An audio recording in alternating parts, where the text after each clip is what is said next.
Nurg'un qarindoshlar oldin qatim Tibetlarning masalasi Amerikada parlamentda kun tartibga kelgandan keyin bizning masalamizimiz kun tartibga kelmaydi degan ba'zi bir savollarni qo'ydi.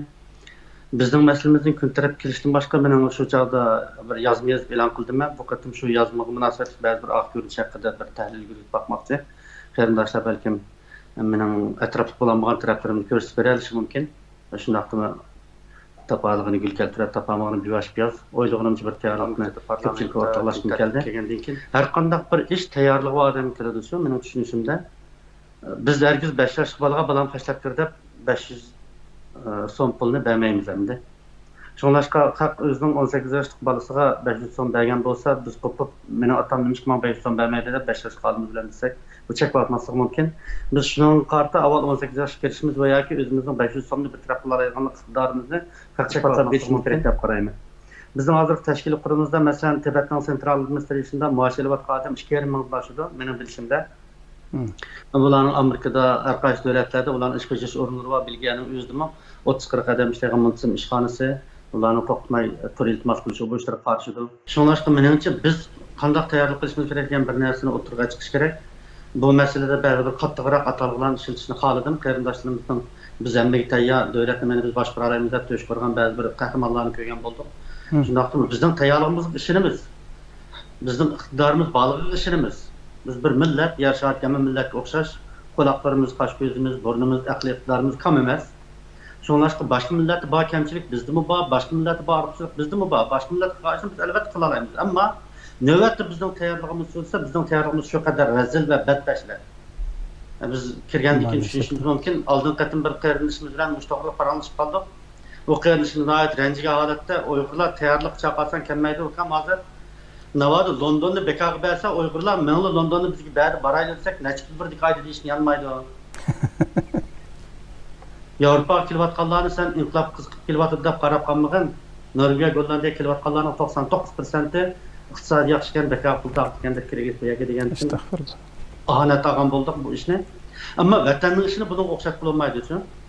Vatanning ishini biz davomli tamaqib haq bizga qilib bergan, haq bizga itib bergan desek, haq bizga qilib bergidek biz demiş qilgan masala bor. Masalan, Kanadada Tibet göçmenlerinin o'ziga başlapçı xotirasining yaxshiligi tufaylidan, Kanadaga kelgan Tibetliklarning siyosiy faoliyatining yaxshiligi tufaylidan va Dalai Lama'ning hukumatini tufaylidan meni bilishimda 2010-yil birlik qatimda ming Tibetni ko'chirib keldi Kanadaga va ularning uy bu ishlarini boshqa Kanadaga kelgan göçmenlarga o'xshamaydigan bir shaklda kollektiv birlashtirib berdi. Ularning ba'zi bir videolarini resimlerini xalqlar ortaqlashsa bo'ladi. Adamning qo'shiq ko'p ekan ba'zi ishlardan chu. Bu yerda chiqqan ba'zi xulosalari bor ularniki. Biz buni ish qilolmaymiz degan savolga men hozir o'zimizniki bir qator tahlillar orqali javob berishimiz mumkin. Biz masalan haqning 2,5 ming odami o'g'ashqa 2,5 ming odamga haq 17 million pulni berdi-chu. Aslında maaş takat ve işletip. Çünkü ular 17 milyon neye çizgisini bulun kuşakça dokülatını sunup adetlendirgen. 200 mingdan 500 mingdan 1 milyondan bara öğrengen. Mesela bundak şey etkanca siz ezelden ticaret bakmayan bir adamga 5 milyonluk tutquzanmayız derken. Eksi ticaret bakkan adam bolsa ziyan tatip ketken bolsun mu? Burun başqarıp bakkan adam 1 milyonu 5 milyonu da qarab kokmay tutquzalışımız mümkün. Sizler tayyorlik qilishimizning yuqori tuvanligi bizning xalqarodagi ba'zi bir qo'llashga erishish masalalarimizga va dunyoning bizga tutgan munosabatiga ta'sir ko'rsatyapti deb qarayman. Gapning qisqasi Uyg'ur xalqi qo'zg'alish kerak, tashkillanish kerak, sistema hosil qilish kerak. Men mustaqillik degan vaqtimda ko'pincha qarindoshlar nihoyat aqlli qarindoshlarda bular sen mustaqillik deyapsa Xitoyning kuchi shu qadar zo'r bo'lsa bizning qanday kuchimiz yetadi degan masxiralik umidsiz bir xil talaffuz bilan yana sen qurakap qilyapsan qani 6 oyni nima qilding degan bir savolni tashlayapti menga. Mening unaqa bergan javobim mustaqillik tamoman yetkili bo'ldigan biz qadamlar besib bağlıldığan geldi. Ama müstakillik beriş biz Xitoyni parçalab, Xitoyning kekidigini ilib, Xitoyning 6dan bir qism zaminini, 3dan bir qism tabiiy boyligini qo'ldan yuzib berishni masalasini deyishdan burun, biz qilolmaydigan gaplarga yig'ilishdim, biz qila oladigan ishni deyishni deyapman. Biz qila oladigan ish tashkillanish. Biz qila oladigan ish kuchimizni birlik keltirish. Biz qila oladigan ish siyosiy birlik yaratish. Mayli bu birlikning ismi üstü birlik olsun, mayli parlament olsun, mayli sizlayotgan milliy ta'minot olsun, biz kuchimizni imkoniyatni yetishib birlik keltirishimiz kerak va bu birlik keltirish uchun ko'pchilikning ustunliklaridan tashlab boshqasini tamom qilishi masalalarni tutun ne qatar. Her bir adam birleşik gerek, her bir adam özünü sorusuna var, ben birleştim model. Hazır Uygurların bütün teşkilatlarının meyli, hükümet olsun, siyasi parti olsun, hemmesi bir yere gelgen takdirde mi, bir tabi üstü birlik şekillendirişke, bir parlament yetildiriş yetmeydi bizim süktümüz ve bizim aktifliğimiz. Bu şekilde düşündürüş bir kısım kırındaşlarımızdan düşüncesi de halkını bir şehirni belki başkaranmaydı degan şekilde küçük sanaş düşmanın düşüncesi degan kez qarash var. Bunun biz tamamen başkara alayımız. Ben destekli dep öttüm. Bir devletni elbette başkara alayımız. Yarışar milletler qandaq bolsa bizim şu. Her gün bizim kemçiligimiz, bizim iqtisadımızın yokluğu, çeçilangılığımız veya başka meseleler bizim üstlenmesi gerek. Çünkü biz mi yarışardık başka milletlerle o'xshab bir millet. Kazak qandaq bolsa, Qirg'iz qandaq bolsa, Bosniyalik, Kosovolu qandaq bolsa, biz hem şunun o'xshash millet. Ulardan hiç bir kam yerimiz yok.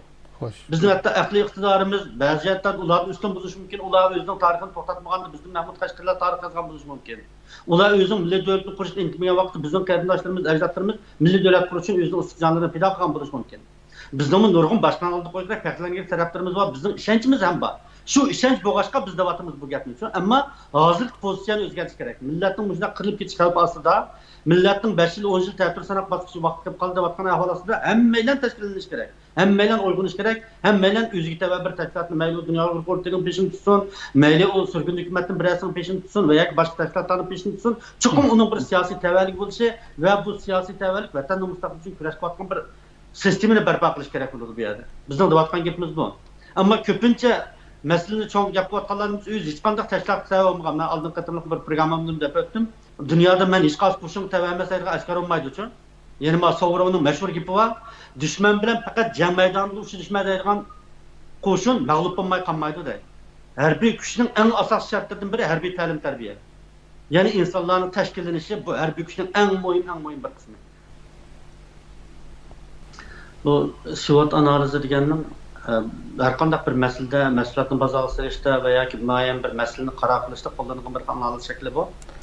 Ya'ni mayli dushmanning, mayli o'zimizning olsun gücümüz nereden neyse, düşmanın gücü nereden neyse, düşmanın acılığı nereden neyse, bizim acılığımız nereden neyse, turistimiz nereden neyse ve bizi duş kılıkan tehdit nereden neyse diyendeki meseleler toplayan bir analiz şekli. Şimdi bu analiz şeklinin ısıda yine her bir analiz şeklinde mesela düşmanın gücünü bu pestil şeklinde aldığım katılımı isterim yapıyorduk. Yani politika, Uygur dilde siyaset, iktisat, cemiyet, teknika, kanun ve muhit noktasından küstüdüğün bir analiz şekli. Hem biz müstakilligimizga qanday etimizga masalaga to'xtalgan vaqtimizda ko'pincha qarindoshlar mendan bek abstrakt bo'lib ketdi, konkret javob bermam sabab bular zodi bir-birini qo'shib ishkini chiqarmoqlik uchun yakil olmaydigan bir gapni qilyotdi najmidanda 5 qayib qilib ularning zodi qanday etadigan yana buni bilan yurib ketimizmi deb men bu masalani avval Xitoylarni tahlil qilishdan boshladik, ya'ni Xitoylarning kuchi masalan Xavfsizlik kengashiga doim a'zo davlat siyosatini aytganda Mao düşmanın gücünü analiz qilish bosqichi Mao. Buningda Xitoyning men demasam asl demaslik tegishlikda Xitoyning politik hammaylar nihoyat oshirib turib ko'ramiz bu narsalarni. Xitoyning Xavfsizlik kengashiga doim a'zo bo'lgan siyosiy o'rni dunyodagi birinchi iqtisodiy kuch bo'layotgan o'rni, g'oyat zo'r nüfus bilan markazlashgan qurilma, markazlashgan, g'oyat zo'r yuqori safoli kollektiv, andın qonuniy jihatdan aytganda bizning vatanimizning nuqtasidan aytgan vaqtda hokimiyati va ziminligining navbatda nurg'un davlatlar tomonidan Xitoy hukumati Sharq Turkistonning qonuniy deb e'tirof qilinishi va Xitoyning hozirgi kompartiya hukumatining Xitoyning qonuniy hokimiyat deb e'tirof qilinish masalasi, aningdan boshqa muhit masalasi, Xitoyning tajovuzchilik irodasi, ya'ni bizning mustaqillik irodamizga ta'sir ko'rsatgan muhit omili bu hamda. Endi bu Xitoyning ortiqchiligi buni yana davomli qilsak, yana shu Xitoyning ojizligiga kelaylik hamda. Yeni şu o'xshash pestel analiz bo'yicha tahlil qilib Xitoyning ojizligini, Xitoyning siyosiy ojizligini men sizlab ketyapmiz. Mustabid tuzilma Xitoyning siyosiy ojizligi shu. Mustabid tuzilma bir tarafdan qarasa bayonda o'tgan ortiqchilikda huquq markazlashgan bu xil qurilma Xitoyning ortiqchiligidan farqan bo'lsa, endi bu yerda siyosiyat mustabid tuzilmaning bu Xitoyning kamchiligi qatorliq bundaqlik sabab, siyosatda bir qonun bor. Mustabidlik cho'qim mag'lub bo'ladi deygancha, diktatura cho'qim mag'lub bo'ladi. Dunyo tarixini isbotlayotgan u an'anaga aylanib ketgan bir javob. Mustabid an'ana cho'qim mag'lub bo'ladi. Demak, Xitoyning mustabid tuzilmasi mag'lub bo'lishi muqarrar. Endi ikkinchi sabablar esa Xitoyning iqtisodiyotdan bir baboq bir yo'l planidan olib o'tishi bilan biz nimani bayqildik, balkim ko'pincha qarindoshlarga taqdir qildi bunga. Bir xuyi eski bir adam bo'lsa, bu uydan chiqmagan vaqtda uning eskiligini haq qilmaydi uchun. Ammo u uydan chiqib boshqalar bilan oldi-bad qilishni, so'z tijorat qilishni boshlagan kim buni xuyi payli barobar oshkor bo'lishga boshlaydi. Burun Xitoylar asosan o'zining davlat ichidan taraqqiy qildi, yana bir natural egilik shaklida o'zi olib, o'zi ishlab chiqarib iqtisodni va xalqaro munosabatni xalqaro qarta uncha keng yaymaganda asosan tashviqot orqali iqtisodiy yordam orqali qilgan. Endi bu qatim Xitoylar rasmiy dunyoning joy-joylariga yayildi bular. Ve özünün bir yol planı arkalık baş devletinin iqtisadiga, siyasiga ta'sir ko'rsatishga, hatto ba'zi davlatlarga appaşkar zimin talabini qo'yishga boshladi. Bunun bilan Xitoyning iqtibashirisi bulutmu bu qatim masalan nigarlar tutgan pozitsiyasi, korona vaqasidan keyin tutgan pozitsiyasi qatorliq masalalarda Xitoyning bu iqtisodiy siyosatlarining nihoyat xatarlik bir bosqichga kelib qolganligini ko'ryapmiz. Nurg'un davlatlar qarz bermaslikni gapini qilyapti. Nurg'un davlatlarga mush banda Xitoydan iqtisodiy to'lam talab qilishning bir to'lqin ko'tarilyapti. Ya'ni Xitoylarning mush bir barvaq bir yo'l solgan mablag'ning tangning endi hozir Xitoyning aladirikicha taxminan 30% mablag' asla yenib kelmasligi mumkin deydi. Chunki bu davlatlarning qaytargan iqtidori yo'q. Saldim guldir berib, pulni xarjlayib qilib, hozir u davlatlarning qaytargan avval yo'q. Üstünlük keçirib qilib yerimini bersam mayli deydigan yakililik yo'q. Bu Xitoyning iqtisodiy nisbatan g'oyat zo'r bir zarba bo'lishi mumkin. Bu Xitoyning ojizlik tarafi. Bu ojizliklar albatta Xitoyning yiqilishiga va bizning mustaqil bo'lishimizga yetilgan ojizlar emas. Yana davomdan qarasak, masalan Xitoyning bir sotsial an'anasi bor. Shuar va ijro farqi bu Xitoyning eng ajallik farqini ojizlik deb qarayman. Yana shuar ijro farqi deganda Xitoyning shuarida bular bir kommunistik davlat. Bular bir ko'p millatlik kommunizm, marksizm, leninizm mavzu ideyasiga bir davlat. Lekin Xitoyning ijro qilayotgan siyosatida Xitoy tamoman faşist bir millatchi hokimiyat. Xitoyning ijro qilayotgan siyosatida biz kommunizm muhtava hech nimani ko'rmaymiz. Mayli davlatning iqtisodiy siyosatida, mayli millatlar siyosatida, mayli sirtqi diplomatiyasida. Xitoy hozir bir faşistik davlat hokimiyati, ya'ni bir monopol kapitalizm davlatiga aylanib qoldi, davlat tarafidan monopol qilingan. Hozir Xitoy oldi bir tanlashga muhtoj. Ya o'zining ijrosini shu orqa keltirib, haqiqiy kommunizm davlatiga aylanishga muhtoj. Va yoki bo'lmaydi, o'zining ijrosini aylantirishga kuchi yetmay qolib qolsa, o'zining qog'oz yuzidagi shuarlarni o'zining millatchilik siyosatiga, faşistik siyosatiga aylantirishga muhtoj. Chunki bunday qilgan chog'da bir davlatda an'ana bo'ladi shu. An'ana odatda shuar bilan ijroning izchillishi orqali amalga oshadi.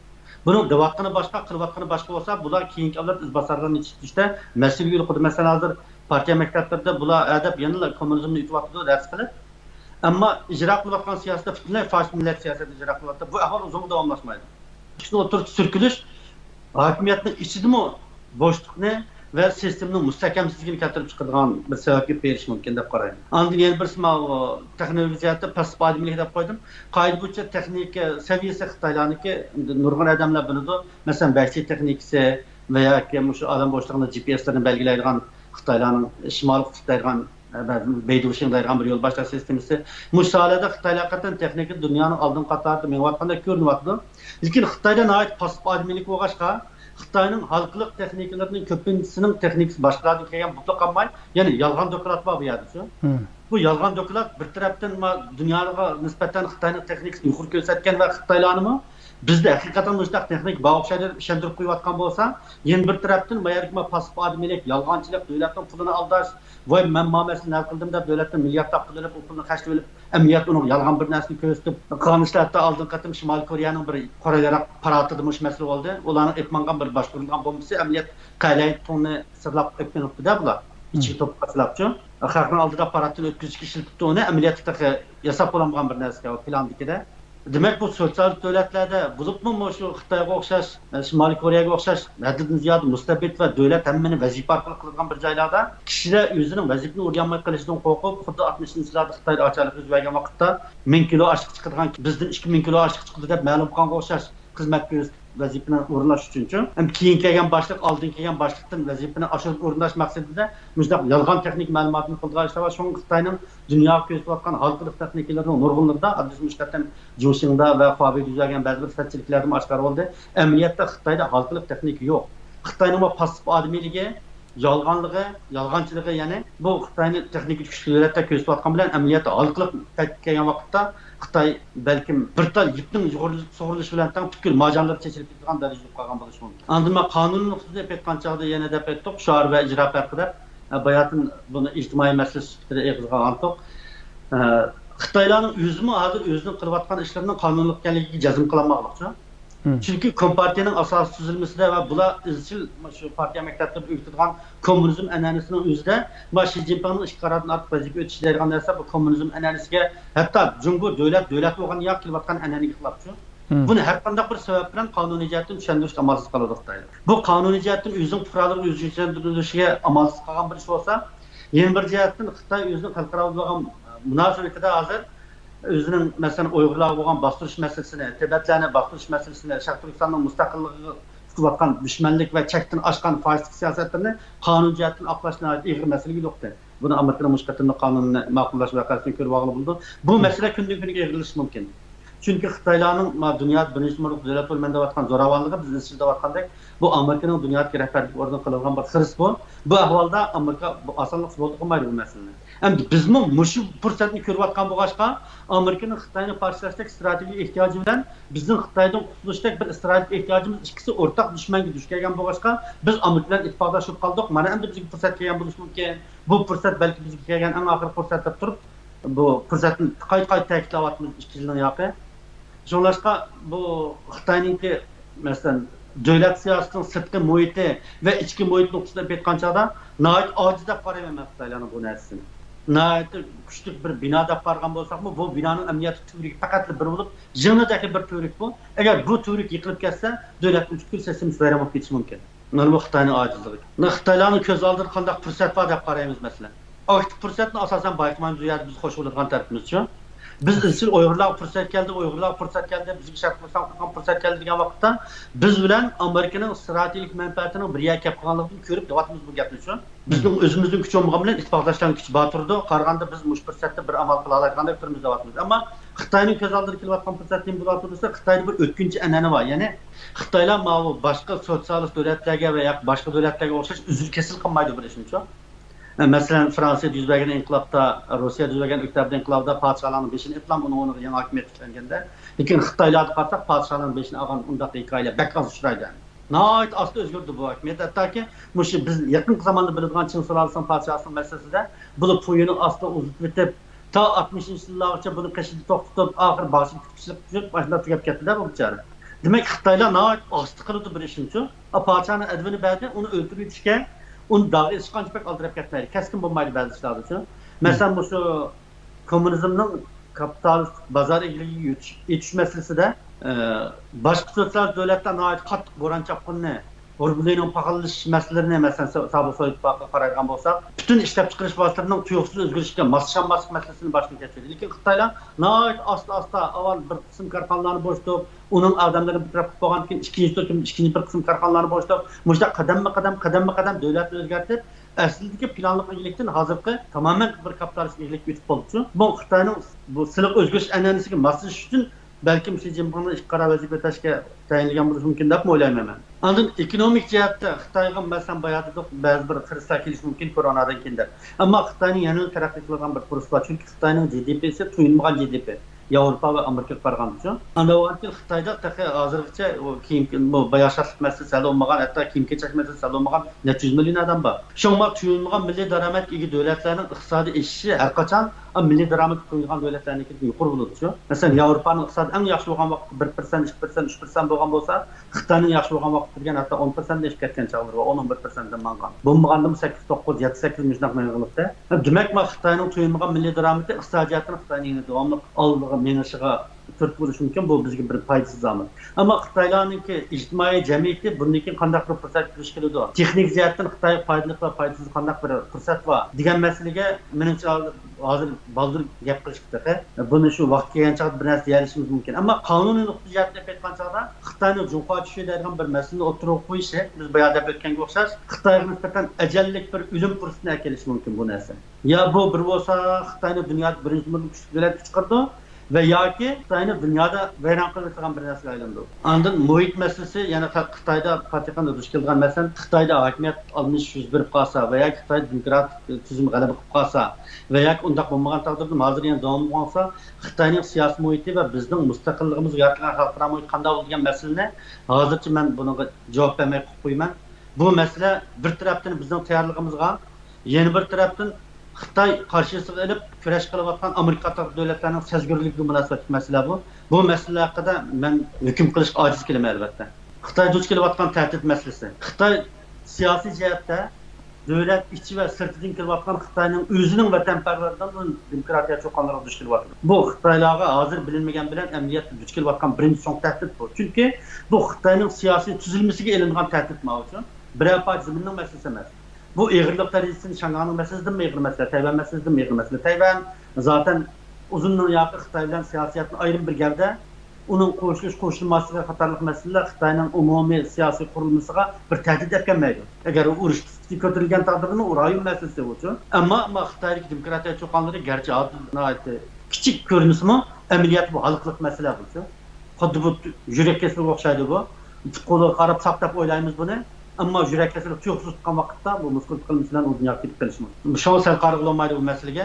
Ham ikkinchi masalasi Xitoyning iqtisodiyotini duch keladigan tahdid masalasiga bu yerda bitdik. Korona masalasidan keyin Xitoy virusidan keyin butkul dunyoda Xitoyning iqtisodiyotda qanday bir vaziyat duch kelganligini odatda biz hukm qilish haqiqatan baldir, ammo yaxshilik kelmaydigini aniq. Xitoylarning o'zimi bir tahdid his qilib turyapti. Ondan ijtimoiy jamiyat masalasida aytganda Xitoy jamiyatining Hong Kong masalasini bir taraf qo'yishgan pozitsiyasida bu Xitoy ta'sir etib keladigan yana bir qadam deb qardim. Xitoy hozir aslidagidan qadamni baldur elib, Shangangni xuddi o'zining ichki o'liklar bir shaharga bir taraf qiladigan qonunni ma'qullagandek qonun ma'qullavyapti shu. Bu ehtimol mayli Shangangning jamiyatida bo'lsin, mayli Xitoylarning ichki qurilmasida bo'lsin, Xitoy xalqining o'zida bo'lsin, bu Hong Kong masalasi ig'ir bir ijtimoiy oqibatni keltirib chiqishi mumkin. Ig'ir bir ijtimoiy ta'sirga aylanishi mumkin bu masala. Buni albatta vaziyatni o'zgarishga aytishimiz ham oldin qatimliq Hong Kongning mustaqilligiga, Hong Kongliklarning tutgan pozitsiyasidan qaragan vaqtda bu bak ig'ir masala ta'sir ko'rsatmasligi mumkin. Ammo navbatda bu Shangang masalasi deb qo'yamiz. Xitoylarning o'zining buni tutayotgan pozitsiyasidan qattiqligi balkim Hong Kong masalasini ig'irlashtirishi mumkin. Men bu Xi Jinping qatorliq ablahlarning qapoq boshlig'ini mushqatim Hong Kong masalasini bir taraf qilish usulini ko'rdimda.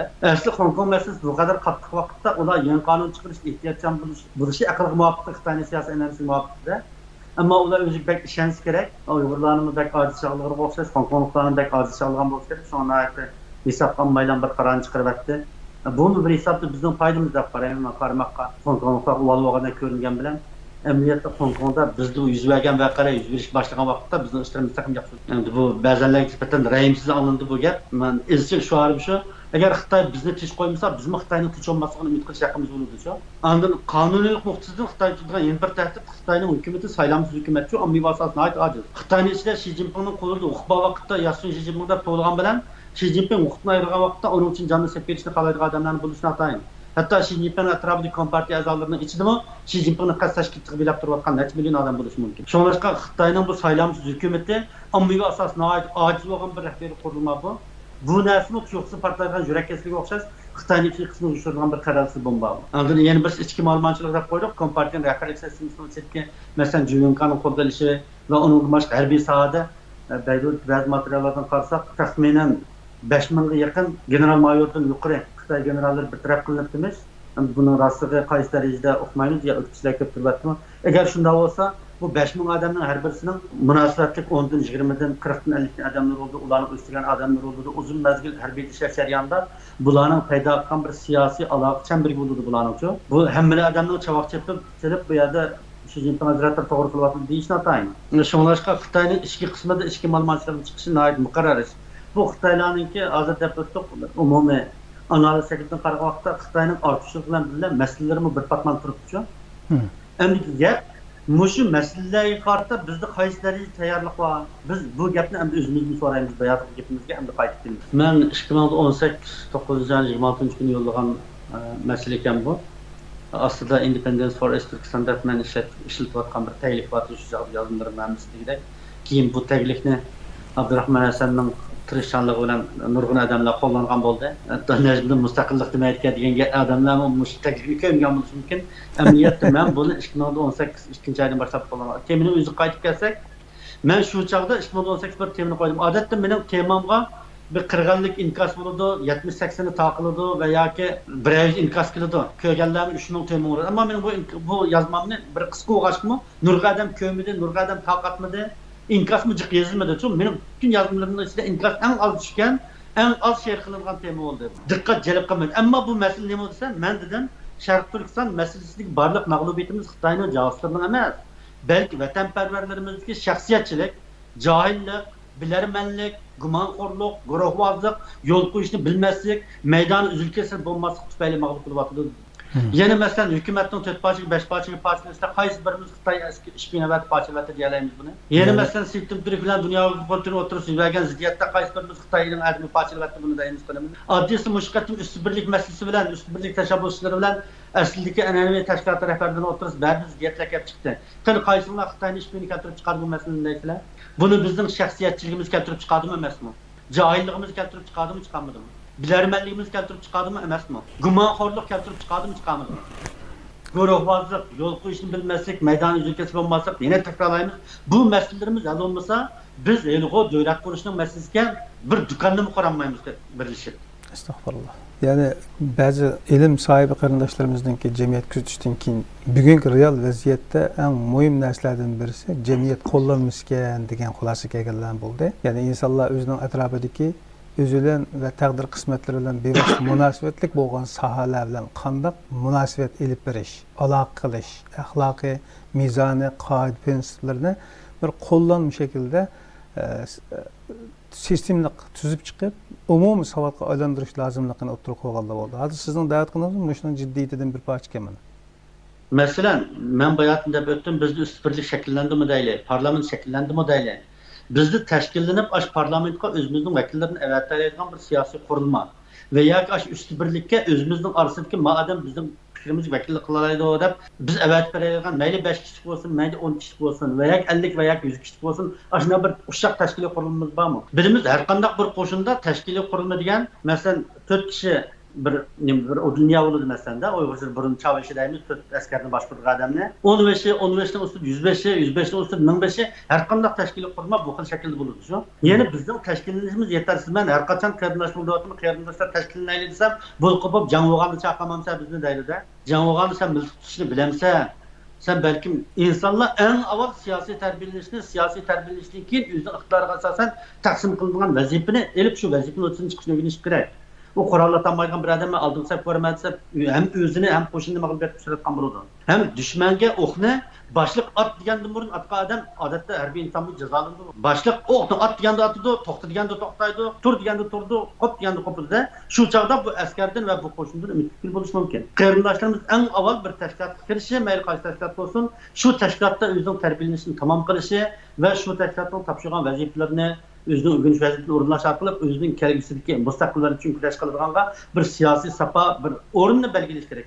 Hech qanday sapga tayyormay, hech qanday tashkilot tayyormagan bir odamning vatanning mustaqilligiga cho'p qo'shalish notayin. Shu bizning ommani safarbarlik qilishimiz, bo'libmi aktivligimiz nihoyat yetarsiz. Siyosiy safarimizda ham yetarsiz. Bu to'g'riliq ba'zi masalalarni deb qo'ygim keladi mening.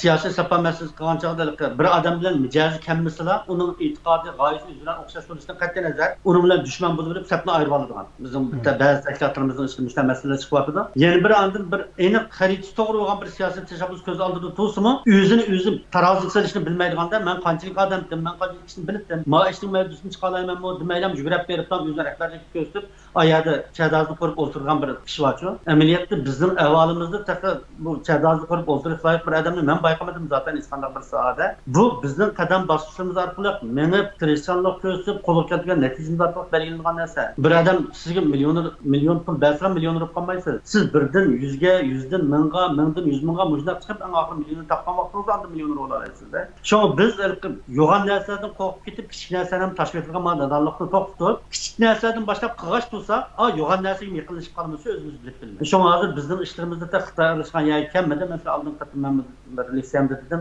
Kosovo Xalq harakati partiyasining dastlabki quruvchi rahbarlaridan bir necha odamni Serbiya hukumati odam avatib qasab o'ldirdi. Kosovoliklarning mustaqillik harakatlarida nurg'un Serbiya hukumatining buzg'unchilik uchragan masalalar bor. Texma bizning ishlarimizda Xitoyga yorig'idek Xitoy buzayotgandek bir sistema va qurilma bu narsani paydo qilishimiz yo'q. Bu hargiz qarindoshlarimizni ra'y yandiganlik emas. Buningga qo'ni ko'targan, mush ishga kirgan, tashkilotlar bilan shug'ullangan, siyosiy faoliyatda shug'ullangan odamlar birdan so'raydi bu gapni shu. Hech kim kirmay, uydan chiqmay o'tirgan bir odam bizga qila olamiz desa, u qila olmaydi u. Endi qila olmaydiganda qila olmaysan deyish kerak. Shu biz qila oladigan bo'lish uchun hozirdan boshlab tarbiyalashimiz kerak.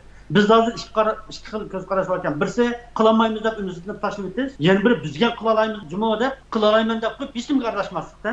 Har ikkalasi xato. Ham qila olmayman deb ishonch bo'lish kerak, ham o'zimizning hozir iqtidarını götürüş için tırışçanlık qilish kerak. Ümidsizlik xata, shundaqla rozimanlikmi xata. O'zimizga qattiq talab qo'yish bilan birlikda umidni hech qachon boshlashmaslik kerak. Agar tushunadigan bo'lsam, shunga men deyman, bizning barliq ishlarimizda bizning fidokorlik ilmimiz yetakchi bo'ladi. Biz fidokorlik ko'rsatish degan gap, yo'l qo'yish degan gap bo'yicha voz kechish degan gap haq tillavas bo'pti, haq askar qilvas bo'pti, haq askar qilib bo'pti deyishni o'rganishimiz kerak. Biz anga bor. O'zaro. Biz bo'pti degan gapni o'rganadigan vaqtda, andin biz o'zimizning universal iqtidorini ijtimoiy ko'rsatishimizni ko'tiriblar, biz o'zgan narsaga erisha olamiz shu. Ya'ni o'zaro. Agar bizning fidokorlik bo'lmasa, biz har qancha universal iqtidorimiz yuqori ijtimoiy ko'rsatishni har qancha yuqori doktorib ketgan taqdirdami, hasadxo'rligimizni tashlayanmasak, shaxsiyatchiligimizni tashlayanmasak, bilarmanligimizni, gumonxo'rligimizni tashlayanmasak, bizning siyosiy xizmat tutmaydi. Bu siyosiy xizmat yolg'iz iqtidor xizmati emas bu.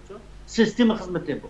Maslashish. Elbette. Şunu tarix qarab bakadigan bolsak, nurg'un ibtidoi qabilalar, madaniyat qabilalarining ustida g'alaba qilgan. Bularning hammasi bu qandaqdir universal iqtidorning masalasi emas, ijtimoiy ko'rsatkichning masalasi emas bu. Bu dal ashularniki fidokorlik qarindoshligining mustahkam birlikda hosil qila olganlikning natijasi bu. Shu qarindoshlarimizni qayta men tashkillanish deb qilib uzun bo'lib ketdi. Mayli qaysi tashkilotda bo'lsin, cho'qim bir siyosiy tashkilot vazifalab, ash o'rganishga qatnashib, ashada tashkilotning nimaligini, sistemaning nimaligini tushunib, texnik yangi bilimlarni o'rganing va o'zingizning qo'lingizdan keladigan iqtidor bilan vataningizning kelajagini mustaqil qurish uchun hozirlan. Biz boyagi degan gapni yana bir takrorlashni muvofiq ko'raman. Tarbiyalanishga sal qarg'ili qat'iy bo'lmaydi, ham umidni uzishga qat'iy bo'lmaydi. Biz cho'qim qila olamiz, ammo tarbiyalangandik. Shunga texnik jiddiyleşishimiz kerak. Vaqtimiz baqqiz, Tibetlarning masalasi parlamentda kun tartibga kelgan bo'lsa, bizning mush 6 oy bir yillik masalamizni kun tartibga keltirish uchun bizning tirishchiligimiz jar beramiz demamdi. Biz Tibetlarnikdek 2000 odamni ishlatgan bir siyosiy qurimni barliq keltira olamizmi emasmi? Bu masala tamoman xalqimizning aktivligiga bog'liq. Ya'ni aktivlik qo'llash bilan birga aktivlikni unumga erishtiradigan bir sistema birga bo'lishi lozim-da, to'g'rimi? Albatta, albatta. Bayatımız SWOT analizi hakkında to'xtaldik, Xitoyning masalasi haqida. Endi bu masalani qanday bir taraf qilamiz degan masalada o'zimizning masalasiga kelsa, ichki kuchdan foydalanib sirtqi fursatni tutimiz uchun, o'zimizning kuchini oshirish uchun ichki kuchimizdan foydalanib sirtqi fursatni tutimiz yani. Bu yerda bu kuch bilan ojizlik ichki omil, fursat bilan tahdid sirtqi omil deb qaraldi. Biz bu fursatni, tahdidni biz bir taraf qila olmaymiz. Xitoyning harbiy kuchi, Xitoyning zo'ravonligi o biz yaqin tirishsaqmi o'zgarib qolmaydi shu. Ham ko'z oldimizda keladigan fursatmi bu bizning tirishchiligimiz bilan balkim ko'p munosabat qilishni atayin. Qisman munosabatdir balkim. Ammo bizning kuchimiz va bizning ojizligimiz va biz qila oladigan masala emas. Bu yerda o'tganimizga o'xshash biz bak yo'g'on jiroq narsaga qarab ko'z oldimizga masalani tashlab qo'yish emas, g'oyani ulug' va mukammal tuzish kerak. Ammo ishlarni qilgan vaqtda konkret, astoydil inchik bo'lishimiz kerak. Ammo bizning qarindoshlarimiz bo'layotgan xatolikni bo'layotsa, g'oyani bak real tuzdi. Ishni qilib bo'lmaydi, ishni qilib bo'lmaydi. Real g'oya tuzdi. Ondan ishni qilgan vaqtda g'oyaviy plansız qilindi. Bu olmaz. Plan büyük oluş gerek, kadem puxta oluş gerek, inchga, astoydil puxta oluş gerek. Bizde planni real tutuz bilib, ammo qadamni g'oyaviy besib qo'ysak, mag'lubiyat degan shu. Shunga biz ichki kuchdan foydalanib qilib tutimiz buni oldingi leksiyalarimiz deganligim uchun bu yerda takrorlab o'tmay. Ham ojizligimizda butun vujudimizdan fursat tutish uchun tayyorlik qilamiz va ojizligimiz yengamiz, sirtqi ta'tildan tuancha tushimiz. Shu chog'da ojizligimizni yengolamiz. Bizning ojizligimiz deb o'tdik. Tashkillanishga sal qarash bizning eng chong ojizligimiz oldi. Chunki bizning ijtimoiy qurilmamiz, bizning bilim saviyamiz qator bu masala darhol 5-6 oyning ichida, 1 yilning ichida hal bo'ladigan masala emas. Albatta buni biz hal qilishga sal qaramaymiz. Kuchimizni yetishtirishimiz. Ammo bu darhol hal bo'lmaydi bu masala. Biz 6 oy 1 yilning ichida 10 ming doktor chiqara olmaymiz aramizda. Ammo biz qila oladigan masalani bizning eng ajallik ojizligimiz aramizda doktorlar yetarli bo'lmaganligi emas. Yetarli doktorlar aramizda. Gap shularning harakatga o'tishi, shularning sistemaga kirishi va o'zining iqtidorini vatan millatning umumiy sistemasini barpo qilish uchun sarf qilishga bog'liq qoldi. Bizning ojizligimiz hozir bunday aytgan vaqtda bizning sistemani barpo qilishga sal qarg'anligimizdan bo'lyapti. Bu bir kitning rasmi, aslidagisi odam. Bu maqsad ya'ni nurg'un odamlar mustaqillikni mush bir kitga o'xshatdi shu. O'zini 1.80 santlik odam tutib ko'rdi. Bu 30 metrlik kitni men qanday yeyman deb o'yladi-chu bular. Ko'z yetmaydi shunalar. Butun masala mushadan kelib chiqdi. Shunlarla bular ondan ya bir bo'lsa yigitimiz buzun deb uyda verib uxlab ochig'ida o'zini silkib, hamma odamni silkib, biz degan chuqum yeymiz. Kitganni go'shtsiz bizga odam tursak nima ish aytganmiz, Xudoyim yer yuziga jonliqlarni inson bo'ysundirib bergan tursa, kitmi jonliq tursa chuqum biz uni g'olib qilamiz deb qo'yib uyda uxlaydigan va yoki unda yo'g'on narsa qanday yig'il bo'ladi deb umidni uzib bitib to'xtab qoladigan. Har ikkisi xatoda, men bu yerda o'tganimizga o'xshab. Ya'ni men bu demakchi, bu insonlar kit yeyishni boshlayotgan vaqt bugungilar vaqt emas-ku. Bundan burunmi insanlar iftidai davri 1500-yillar hattoki 1900-yillarmi masalan eskimoslar innovatlar kitishni boshlab qoldi. Ular qanday yeydi deysiz? Hozirgi farq bilan tutdi. U zaman qanday tutdi deysiz-da? Ha. Makitning muhit bulg'angan vaqtda va yoki bir ish ochiq kelgan va yoki o'zaro urushib qolgan va yoki kollektivdan va yoki dengizda muhit bulg'angan, yer tavirgan har qanday bir vaqtda Özünü qırğaq atıdığan iş var kende deniz qırğıga. Şundan bu inoyatlar bu fırsatdan faydalanıp kitni alıp geldi. Men bu yerden demek ise kit denizin için intan güçlü. Aş sisteminin için intan güçlü. Ama sistemden ayrılgan çağda bu işlem kılanmaydı üçün. Bu sonu sümürdüğün muhit kalmaydı ya. Şundan insanlar aldı aciz bir nesli ayrıldı. Gep inoyatlar kitnin çıkışmasını bilelemdi yok. Kit kaydını soğuk yenip kirip gitiştin burun kitni öldürüp yevalı alamdı yok. Yapmış şeydi. Muşu fırsat bizde vatkan fırsat şu üçün. Bizden tercihimiz olsa ağıyla emiz kelkin kilovatıdı o. Denizde şavkın kötürülüş başladı. Kit pat yakında özünü kırgaq taslaydı. Biz ma fırsattan faydalanıp emiz o nereden beri kitnin kayıp getiş yolunu üzerine, o nereden beri kitnin kanunu arayla, o nereden beri kitnin jürgeni ile valayla, şundan kit kayıp getirmeyle kan görüşlerini aldırmayı bir taraf kılımız. Muşu planı için, muş teşkili için biz kıyırmasan çaklıvatımız da. Nurgun adamlar Xitayning kuchini zo'r ko'rgan vaqtda onun g'oyat zo'r harbiy kuchini, g'oyat zo'r moliya kuchini va davlatda yuqoridan tushiruvchi o'rtaq bir ideya bilan kontrol qilayotgan kuchli bir sistemani ko'rdi-da. Shundan buningda bu Xitoyni parchalab bizning davlatimizni qurish masalasi intayin mushaqqatli bir masalaga aylanib ketdi. Shuning bilan biz mustaqilligimizga tayyor bo'ldik degan masalalar chiqqan chog'da ko'rgan odamning soni 1000 yetmab turmasini oldingi bir leksiyada. Chunki buni 1,5 ming yetib kelib, 500 o'zimizning partiya a'zolari partiya sirtidagi odamdan 1000 odam ko'mi degan gap. Bu bizning 400 ming nufuslik muajirat sonimiz nisbatan yetarli emas bu son. Ammo bir lag'mayatsin ketgan video bo'lsa 10 ming odam ko'rdi ekanda. Mustaqillik masalasi sen qaraymiz. Avval anglab beqish kerak-ku. To'g'ri. Anglab beqib bo'lmagan tarafi bo'lsa, chek basmasa, 10 ming vaqtning ishi, hamma bo'lmabdi deyish kerakdi. Ammo anglamay, ko'rmay, bilmay turiblar fikir almashtirmay turib, voy aqmaydigan gapni qilib tur deb oldirib ketish bu xatochu. Mao odatda harbiy kuch degan nima degan savolga berilgan javob. Bu harbiy kuch degan nimaga degan berilgan javobda bu yerda aytgandek Qoralaraqning sifati, Qoralaraqning nima, ularning strategiyasi, harbiy qo'mondonlarning intizomchanligi qatorliq masalalardan boshqa eng ust tarafdan eng muhim omildan birisi bor. Yo'g'antib qarsak bo'ladi hozir. Biz demoqchi bo'lgan gap bu. Harbiy qo'shinda organization qilish hammadan muhim. Ma'ni bir yuzga o'xshatsak Xitoyning umumiy kuchini Xitoyning iqtisodiy kuchi 1-0 bo'lsa, power 1-0 bo'lsa, ya'ni harbiy kuchi, tanklari, bo'z tankining rasmlarini ko'rsatib qo'ysak da yaxshi. Boshqirilgan bombalar Xitoylara uchirilgan boshqirilgan bombalar bor. Bularning hammasi nihoyat qo'rqinchli bilindi, bizga qattiq kuchli bilindi.